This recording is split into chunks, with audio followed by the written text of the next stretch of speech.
Queridos irmãos, sejam bem-vindos ao Centro Espírita Amor e Caridade. Dando início aos trabalhos de hoje, vamos fazer a leitura do livro Fonte Viva, pelo Espírito Emmanuel, psicografado por Francisco Cândido Xavier. Faremos hoje a leitura da página 13, a terceira lição. Na grande romagem. Pela fé, Abraão, sendo chamado, obedeceu, indo para um lugar que havia de receber por herança, e saiu sem saber para onde ia. Paulo, Hebreus 11:8. Pela fé, o aprendiz do Evangelho é chamado, como Abraão, a sublime herança que lhe é destinada. A conscrição atinge a todos. O grande patriarca hebreu saiu sem saber para onde ia. E nós, por nossa vez, devemos erguer o coração a partir igualmente. Ignoramos as estações de contato na caminhada enorme, mas estamos informados de que o nosso objetivo é Jesus Cristo. Quantas vezes seremos constrangidos a pisar sobre os espinheiros da calúnia? Quantas vezes transitaremos pelo trilho escabroso da incompreensão? Quantos aguaceiros de lágrima nos alcançarão o espírito? Quantas nuvens estarão interpostas em nosso pensamento e o céu em largos trechos da senda? Insolúvel a resposta. Importa, contudo, marchar sempre no caminho interior da própria redenção, sem esmorecimento. Hoje é o suor intensivo, amanhã é a responsabilidade, depois é o sofrimento e em seguida é a solidão. Ainda assim, é indispensável seguir sem desânimo. Quando não seja possível avançar 2 passos por dia, desloquemo-nos para diante, pelo menos alguns milímetros.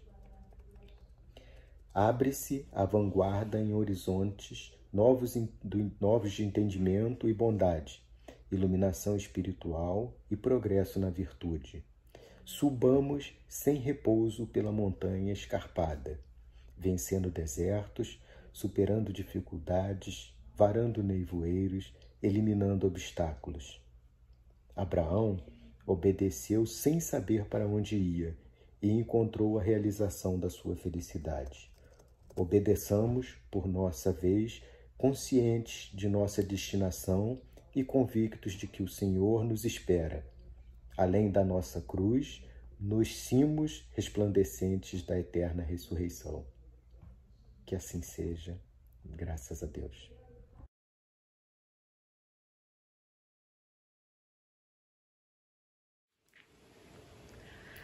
Olá, amigos. É um prazer estar aqui com vocês novamente. Gratidão a todos que estão empenhados em manter os estudos no ar, por sua dedicação nesse momento em que atravessamos o isolamento social por causa do Covid-19. E o nosso tema de hoje é depressão e nesse cenário ele não podia ser mais relevante. E eu digo nesse cenário porque esse tema é relevante sempre. Nós estamos há algum tempo globalmente vendo os resultados, os efeitos da depressão na nossa população, quando temos mais de 322 milhões de pessoas no mundo sofrendo com este distúrbio. Esse dado é da OMS e foi atualizado ano passado, em 2019. A gente sabe que só aqui nos Estados Unidos são 17,3 milhões de adultos com depressão, que é mais de 7% da população. 2,3 milhões de adolescentes, 9,4% de adolescentes nos Estados Unidos. No Brasil temos os dados apenas gerais de 11,5 milhões de pessoas diagnosticadas com depressão, correspondente a quase 6% da população brasileira. Isso ainda traz um dado mais assustador de 800 mil suicídios por ano no mundo. Então a gente vê que esse é um problema relevante realmente mundialmente e nos leva à necessidade de entender o que é a depressão, né? De entender que a gente pode cuidar da depressão. As pessoas estão sofrendo com isso direta ou indiretamente, ou porque a própria pessoa tem a depressão, ou porque um ente querido está sofrendo de depressão. E muitas vezes ela passa sem diagnóstico, ela passa desapercebida, ou ela passa com muito sofrimento sem que as pessoas busquem recursos e ajuda, tanto para identificar quanto para tratar da depressão. Então, ela está aqui ao nosso redor e é por isso que a gente vai estudar a depressão hoje. No programa Portal de Luz, a Marlene Nobre nos falou sobre as doenças na visão espírita. Ela disse que a Organização Mundial de Saúde ainda define saúde como um estado de completo bem-estar físico, mental e social. Porém, ela acrescenta que o Espiritismo amplia essa visão e ensina que saúde é o estado de completo bem-estar biopsico-sócio-espiritual, pois leva em consideração os fatores biológicos, psicológicos, sociais e espirituais que influenciam o ser humano em sua passagem pela existência terrena. Então a gente sabe que a gente traz essa bagagem kármica que nos propicia aptidões e vulnerabilidades. A gente vem equipado, assim, a gente já vem pronto para um monte de coisa, né? A gente vem preparado para algumas coisas também que a gente vai adquirir, mas vem também com essas áreas vulneráveis, na qual a gente vai usar essas coisas, esse equipamento, essas habilidades e aptidões que a gente tem ou vai desenvolver novas. Nós vamos ter que atuar nisso aqui na nossa passagem na existência humana.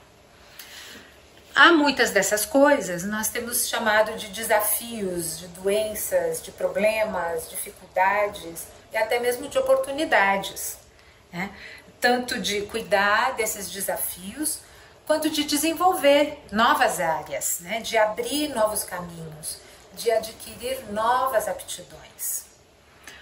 Então fica claro que quando a Marlene Nobre nos coloca isso, ela entende, ela nos esclarece, que saúde não é somente a ausência de afecção e enfermidade.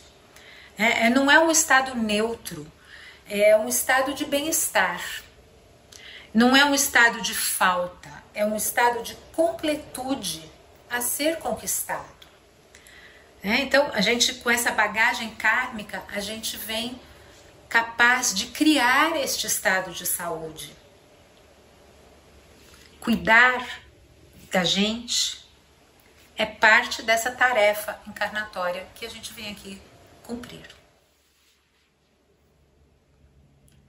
De acordo com o DSM-5, que é o Manual Internacional de Psiquiatria, a depressão é um transtorno de humor que afeta como pensamos, sentimos e agimos. A doença pode ser caracterizada como leve, como moderada ou como grave. Ela varia de acordo com a intensidade dos sintomas apresentados. No quadro leve, a pessoa ela é afetada levemente, Ela pode encontrar algumas dificuldades para realizar trabalho simples, algumas atividades sociais, mas não tem um grande prejuízo no funcionamento da vida dela. Porém, num quadro grave, a pessoa já não é capaz de realizar nenhuma atividade social, nenhuma função, trabalho, e, além disso, pode custar vida, levando ao suicídio. E alguns desses sintomas, eles vão paralelamente à ansiedade. As duas condições podem estar presentes ao mesmo tempo. Mas a ansiedade não é um transtorno de humor. A ansiedade é um sentimento, é uma coisa que a gente sente. E todo mundo tem ansiedade em algum momento da vida, né? A gente pode ter ansiedade num acidente de carro, a gente antes do casamento ou durante, né, a cerimônia, quando tem um trabalho novo, alguma coisa grande que vai acontecer na vida da pessoa. Então essa é uma ansiedade comum, né? E tem algumas coisas que são rápidas, que passam pela vida da gente, mas que não são uma doença, né? São momentos em que a ansiedade até nos dá uma força, uma energia para agir em situações que a gente precisa, né? Ou a gente fica ali naquela antecipação. Enfim, então são várias coisas que estão se passando ali naquele momento, mas que não são necessariamente o transtorno de humor, né? E então a gente sabe que a origem também da ansiedade e do transtorno de humor não são os mesmos. A gente fica confuso porque a gente acha que quando a pessoa está muito irritada, ou com baixa tolerância à frustração, ela já ganha aquele rótulo, essa pessoa é bipolar, né? Porque ela tem essa variação de humor. Mas essa variação, ela pode ser apenas devida à depressão, né? A excitação da bipolaridade da pessoa que entra no estágio de mania, de hipomania ou de mania, é muito mais complexa do que uma explosão de agressividade e merece aqui um estudo dedicado ao tema. Hoje a gente não vai entrar nisso, eu quero só registrar que a pessoa com depressão pode ter explosões sem que ela seja bipolar, né? É importante a gente deixar os diagnósticos para os profissionais qualificados, né, que estudam profundamente os assuntos. E quando a gente precisa de ajuda, quando a gente percebe que um ente querido está agindo de maneira incomum, mudou a forma de agir bruscamente, ou a gente vê um crescendo, né, e a pessoa está agindo de maneira que possa trazer danos a si mesma ou ao próximo, que a gente entenda que a gente precisa ajuda e procure a ajuda no lugar adequado, né? Então a gente não sai aí diagnosticando e medicando, e a intenção do que está sendo falado hoje aqui não é para diagnosticar ninguém, mas para alertar com relação ao momento de buscar ajuda, né? Então, vamos ver aqui o que o nosso slide diz. Ele diz coisas muito importantes, né? A primeira coisa a gente observar como sinal de depressão é se a pessoa está desanimada, se ela perdeu o interesse ou pelas coisas que fazia, ou se ela já não sente prazer nas coisas que antes sentia prazer, né? A gente percebe essa mudança, esse desânimo, essa letargia, né? Também a irritabilidade, como eu já mencionei, a pessoa fica mais ali no ponto, né? Logo, bum, explode. A gente percebe também afastamento, retração, a pessoa não quer mais sair, não quer conversar, se fecha, fica lá na conchinha. Nervosismo, a gente vê a pessoa assim, se aguentando, né? Tudo está sensível. Dificuldade de concentração, então a pessoa não consegue mais ser produtiva, não só não consegue trabalhar, ou não consegue ler, não consegue assistir um filme, não consegue fazer as coisas que fazia. Ela não consegue focar, ela se perde, então ela fica cansada. Perturbações no sono.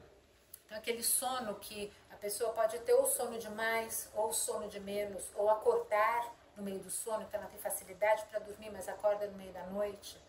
Aí vem a pergunta, então, mas ontem eu não dormi direito, estou com depressão. Não, não é um dia, né? A gente tem que olhar no contexto, tem que olhar se isso está se repetindo na vida da pessoa. Como está se repetindo? Que outros desses sinais estão aparecendo também, né? Se há mudança de apetite, ganho de peso excessivo, perda de peso excessivo, se tem dores sem causa clínica, né? Esse é um dos sintomas também que hoje a gente sabe, que a pessoa começa a ter dores, manifestações, e os médicos não encontram nada, não existe nada clinicamente, né? Então a pessoa é avaliada para depressão, né? Então, como saber, né? Vamos aprender a observar. A gente vai falar um pouquinho mais de como isso está se manifestando nas pessoas ao nosso redor. Muitas vezes nós confundimos depressão com tristeza. Tristeza todo mundo tem em algum momento.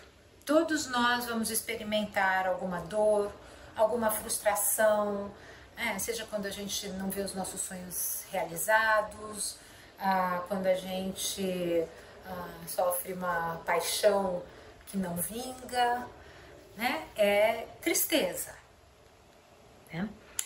A gente acha também que o oposto, porque a gente acha que depressão é tristeza, a gente acha que o oposto de depressão é felicidade, né? E não é assim, não é felicidade que nos falta na depressão, não é apenas, né? Claro, também não há felicidade, mas é a vitalidade que está faltando, né?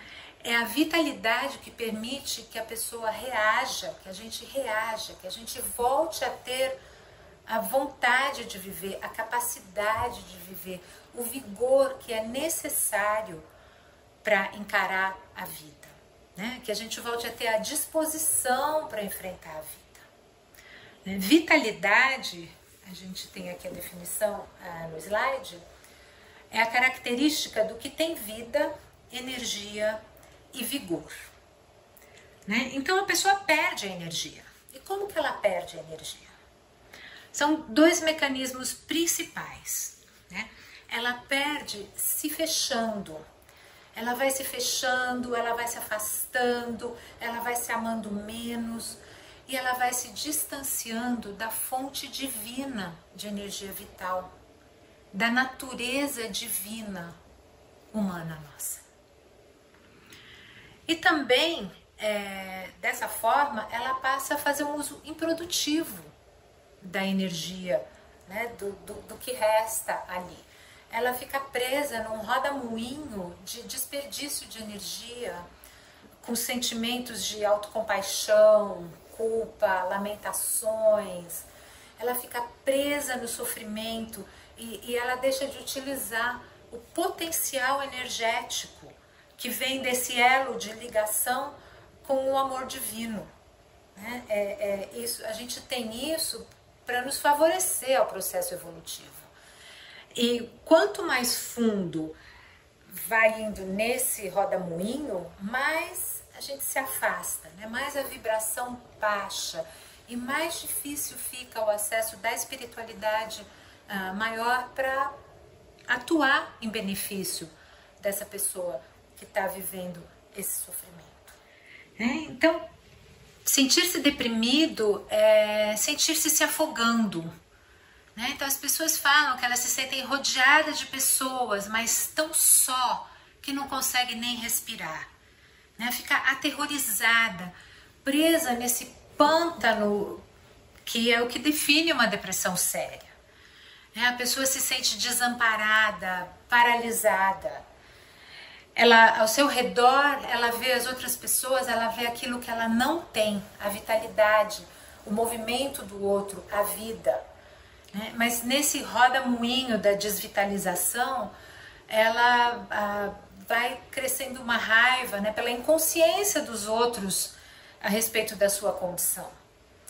E isso invade, né, o corpo, fisicamente, os pulmões, o coração, o espírito. A gente começa a ver, né, fisicamente aquilo aparecer na pessoa, vai murchando esses órgãos vitais também. A pessoa vai se afastando mais, se fechando mais, né? Ela sente que o controle da sua mente foi tomado por pensamentos que se acumulam, que perturbam, e eles escalam num ataque, autoataque sem fim, né? O pensamento é a respeito de si mesmo. Eu sou um idiota, eu sou incapaz, nada dá certo para mim, eu sou motivo de chacota, por aí vai, né? A mente desvitalizada, ela acredita nessa negatividade toda.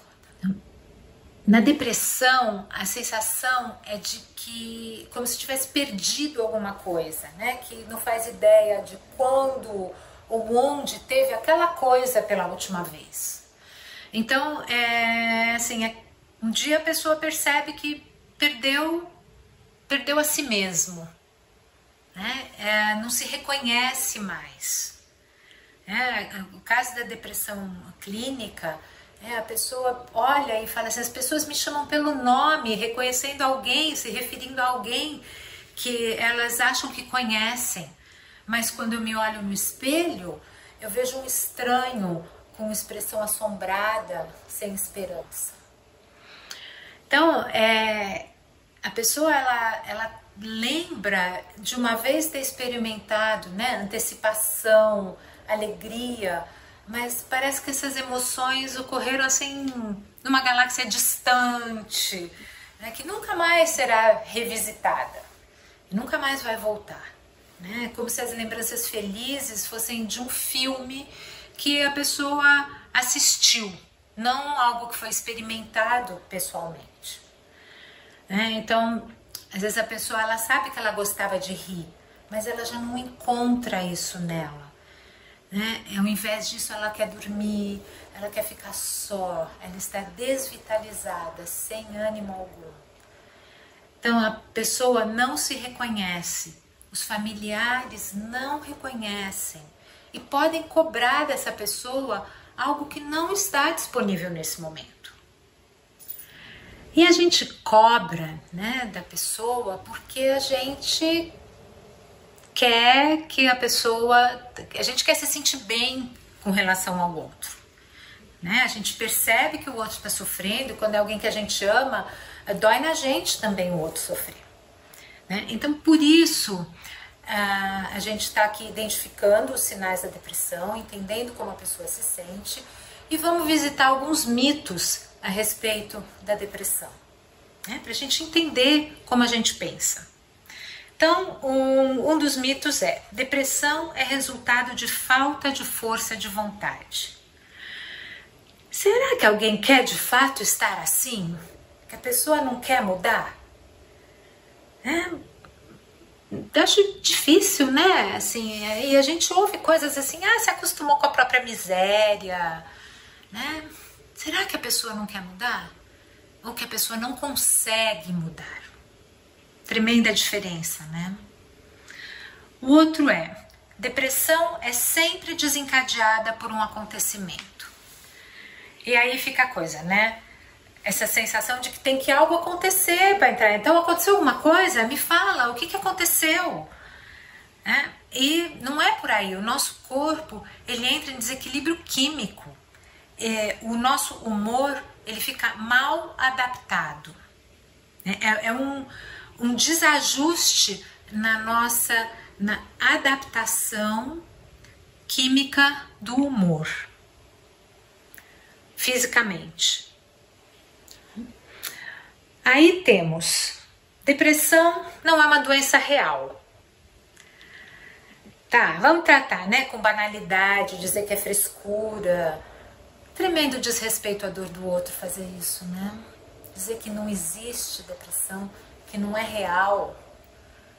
Imensa desconsideração, falta de compaixão ao outro. Essa é ótima. Só mulheres têm depressão. É porque homem é muito forte e não sofre com nada, certo? Tudo bem, já estamos vivendo num mundo, numa cultura em que é mais possível expressar sentimentos até para os homens, em que os papéis estão mudando. Mas essa é fogo, né? Porque é dizer o quê? É dizer que depressão é sinal de fraqueza, que esse indivíduo é fraco, né? Que ele tem uma fragilidade, ou que a depressão é apenas um desequilíbrio hormonal, né? Quanta desculpa a gente ainda vai inventar para negar a dor do outro, né? Talvez seja hora de se olhar e falar: por que eu estou negando a dor do outro? É que eu não aguento a dor? Né? Então eu também preciso me fortalecer para poder colaborar nessa relação que eu tenho, porque claramente eu me importo com essa pessoa.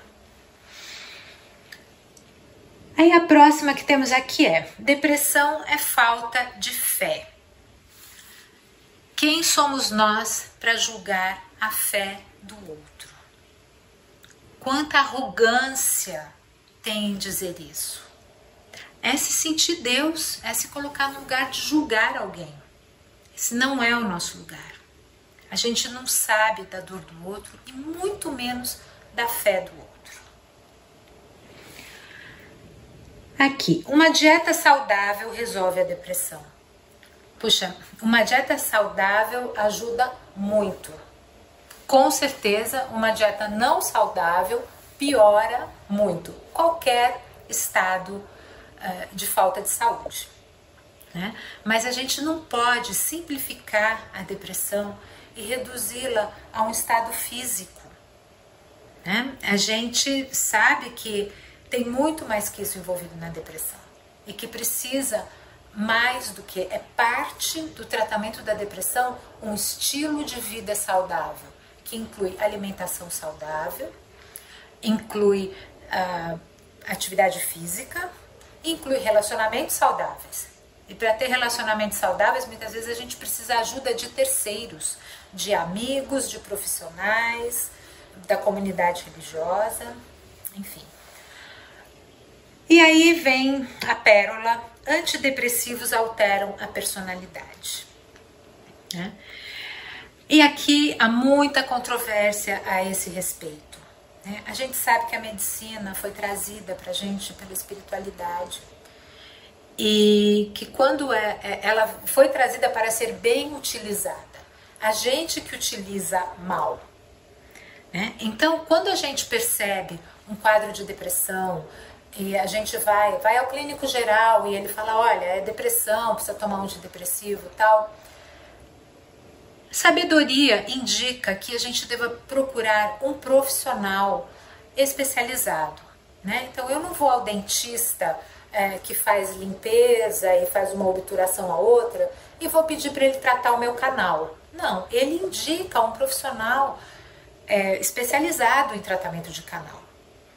E a mesma coisa com relação à depressão, né? A gente gostaria de ser tratado, acompanhado por uma pessoa especializada, que conhece a atuação química dos remédios, que vai fazer uma investigação no nosso histórico emocional, no nosso histórico biológico, físico, né? E vai poder fazer a intervenção clínica, química adequada, vai poder ajustar, adaptar, conhece os efeitos, está acompanhando isso muito de perto, né? Então, a gente aprecia muito a ajuda dos profissionais que querem colaborar com isso, mas a gente tem livre-arbítrio para decidir como a gente quer encaminhar o nosso tratamento, né? Por quê? Porque o que dá uma má reputação aos remédios? É o mau uso dele. Então vamos cuidar disso, vamos tomar as rédeas da nossa vida e fazer as nossas escolhas de maneira produtiva, positiva para a gente. Os dados coletados na prática clínica indicam que os antidepressivos apenas são uma parte do tratamento, né? Hoje a gente tem um olhar, uma abordagem holística que vê o paciente como um ser integral, né? Então há um esforço mútuo das diversas partes envolvidas que foram afetadas e que precisam ser recuperadas. Esse é um trabalho que envolve diversos profissionais, né? Envolve diversas abordagens, envolve psiquiatras, psicoterapeutas, envolve terapeutas holísticos, massagistas, quiropatas, envolve terapias energéticas como Reiki, Yoga, Passe, né? São inúmeras as possibilidades, porque são inúmeras as nossas necessidades. Cada um vai sintonizar com aquilo que necessita e o benefício vai vir disso. Por isso a exposição a tudo isso é tão benéfica, né? E a gente sabe que há uma dificuldade da pessoa em mudar, né? Que não é apenas uma questão de querer, ela precisa desse apoio, ela precisa dessa direção, ela precisa reativar a vitalidade.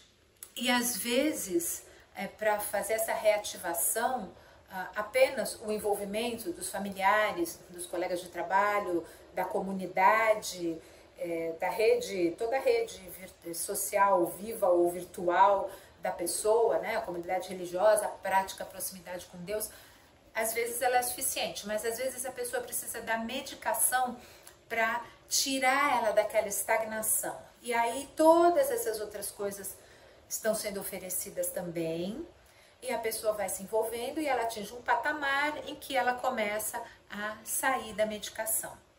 Por isso o acompanhamento médico específico é tão importante, né?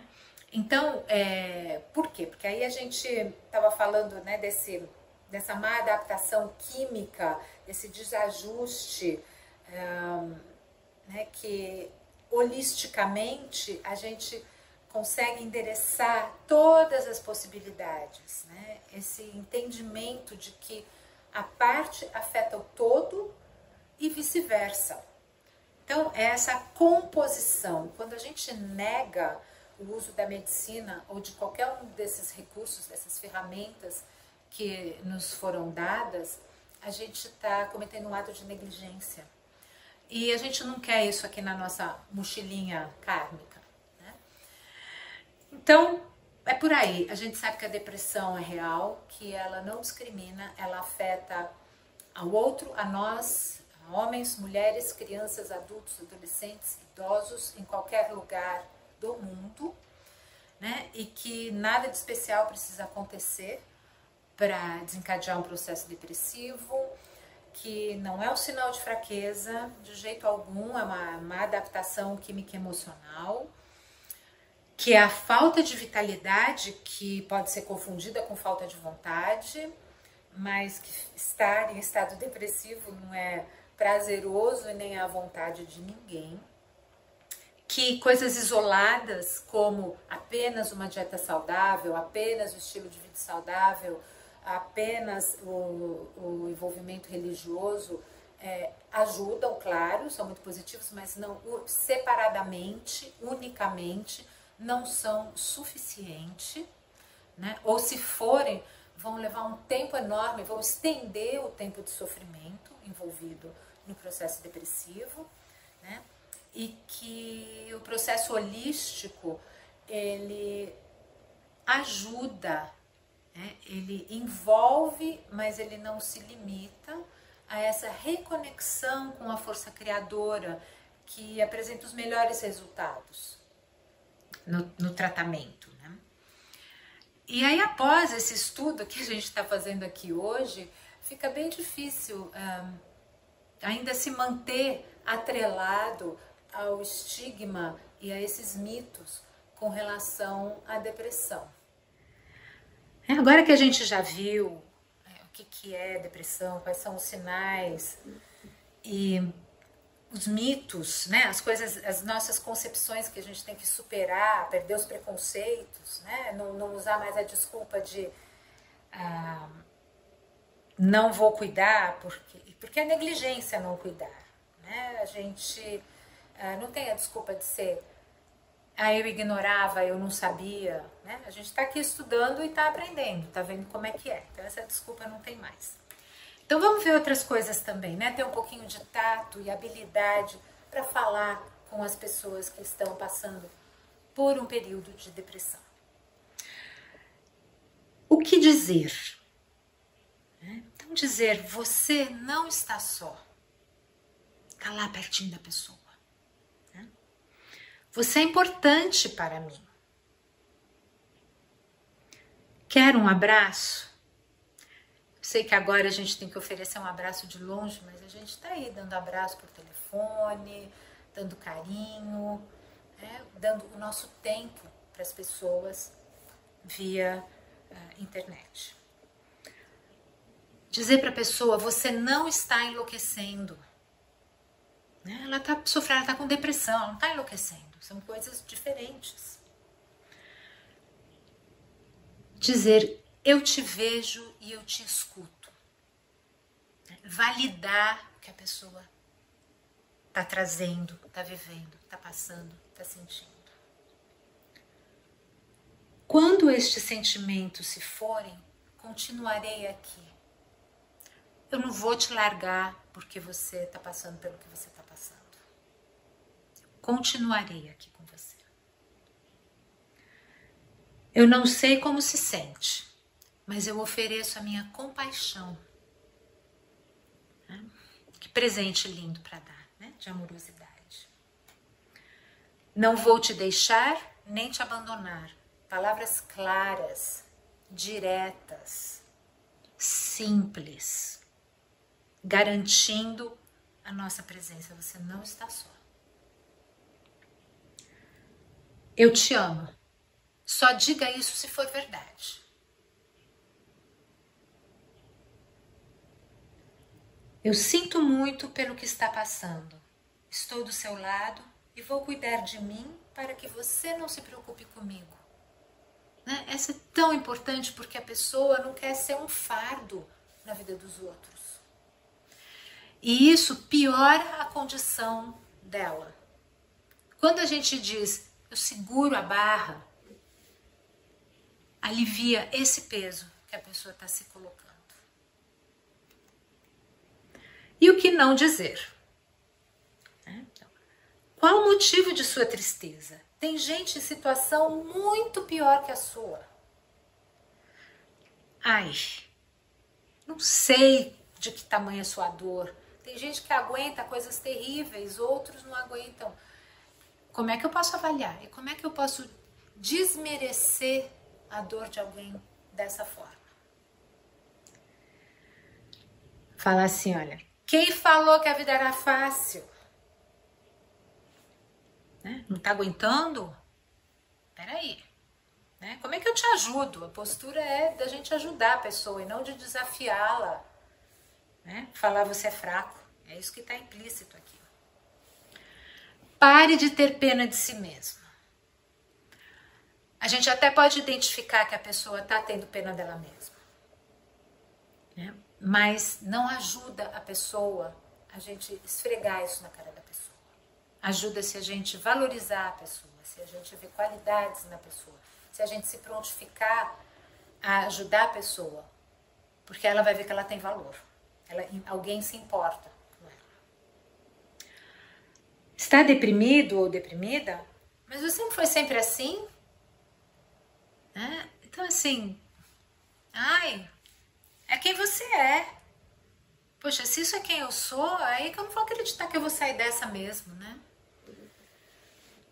Sai dessa. Sai dessa, como se fosse fácil, como se a pessoa pudesse, assim, virar um botão e deixar de sentir o que sente. Essa aqui é fogo. A culpa é sua. Cuida dessa vibração. Vai saber o que você fez em outras vidas. Bom, eu não sei o que eu fiz em outras vidas. Eu sei o que está acontecendo nessa. Eu só posso cuidar dessa. Aqui e agora. Você está do meu lado ou não. Né? Não tem achar culpado. Não importa. Às vezes a pessoa tem coisas terríveis que aconteceram na vida dela e que podem aflorar num quadro depressivo. Mas isso aconteceu na vida da pessoa. A questão é como eu ajudo.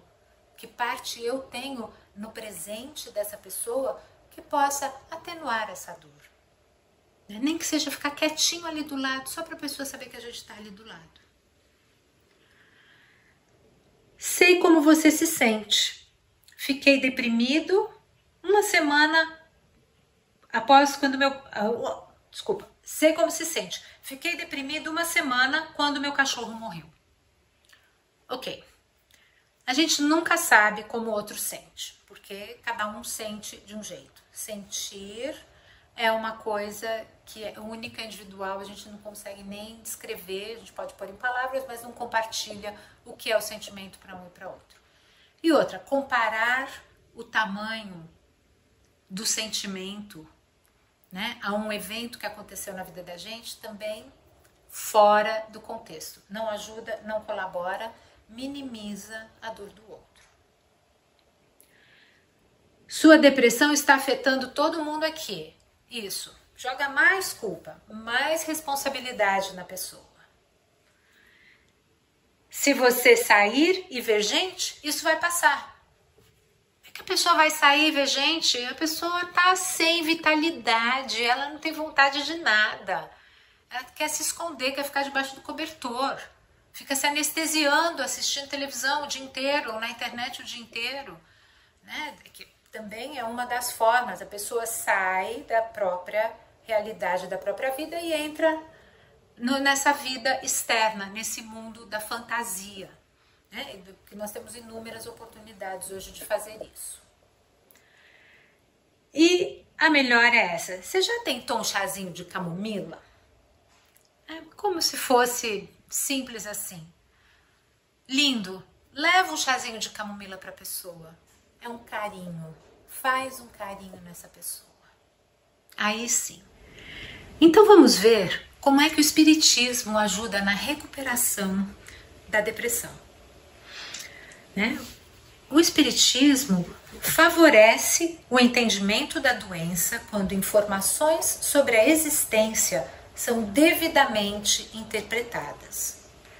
Quando são interpretadas com o foco na jornada evolutiva, não na culpa, nas falhas, né, que paralisam, né, com o foco no movimento, foco no processo. Também ajuda quando coloca o foco em ter propósito na vida. Então, em ter compaixão consigo, né, em aceitar e buscar superar as limitações, praticar caridade com o próximo, né? Sem essa conexão eu, o outro, a gente estaciona no processo evolutivo. O Espiritismo ajuda também porque coloca o foco na busca por saúde física e mental, né? Então, na busca por autoconhecimento e por transformação.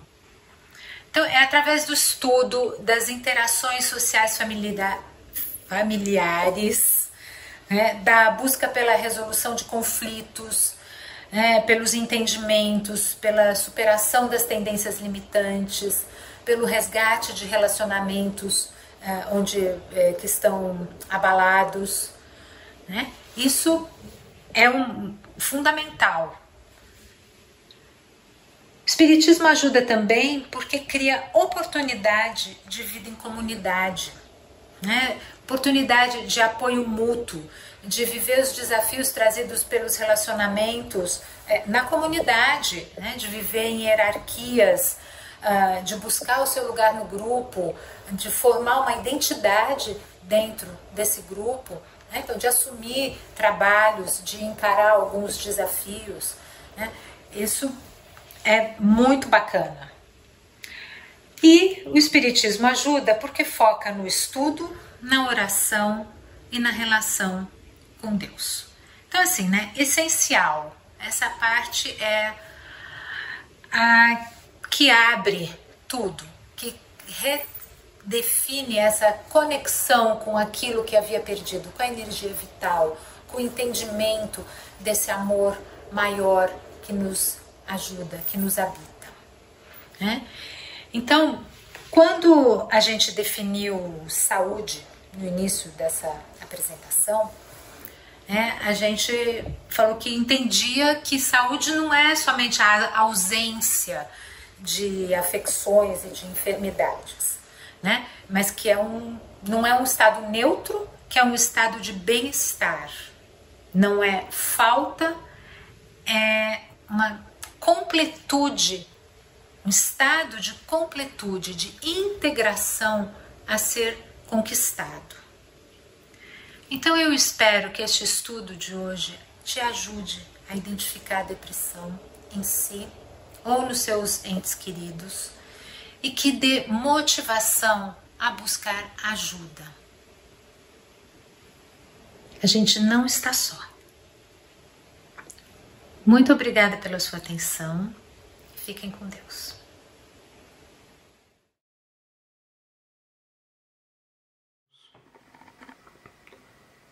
Vamos agora fechar os nossos olhos, sentir a presença de Jesus, dos nossos mentores, respirando profundamente, relaxando os nossos ombros,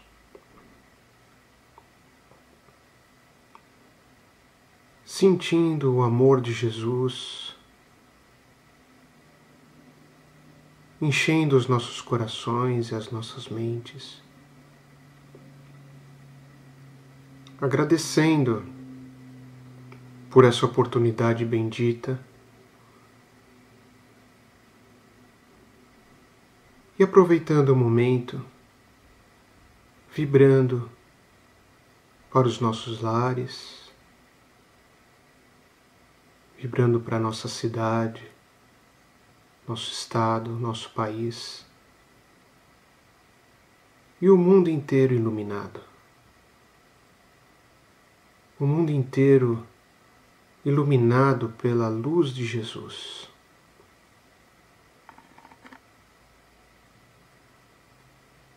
Vamos vibrar saúde, vamos vibrar amor, a união entre os povos, a união entre os espíritos. Que no mundo só haja o amor. Amor entre os irmãos, filhos de Deus.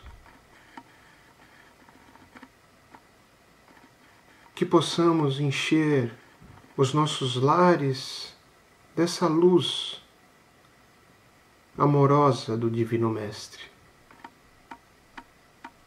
E que possamos ter em nossas mãos o trabalho bendito que nos traz o pão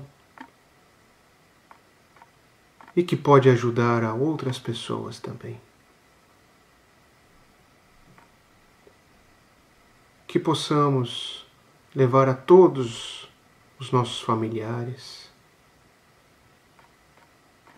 que tenhamos uma excelente semana até o nosso próximo encontro. Que Deus nos abençoe, nos ilumine hoje e sempre. Graças a Deus.